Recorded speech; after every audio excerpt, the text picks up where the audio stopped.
So here's how you can remove the payment information on your iPad. Let me show you how it all works. And if you're new here, subscribe so you never miss anything important. So on your iPad, check out the settings app. When you can get in here and click on the profile picture at the top of the list, where you can proceed with more information. And then there is like the personal stuff, the sign-in security, but we also have a dedicated section for payment and shipping.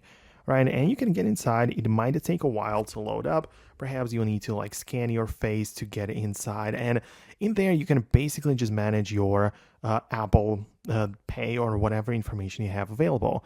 But you can just switch in between there, and if you have something which you already have in here, you can literally just remove it from there, right? So this is how it could work. So yeah, it's always possible to add like a new payment method, but you can, as I said, always have the ability to click on edit and just disable the payment options.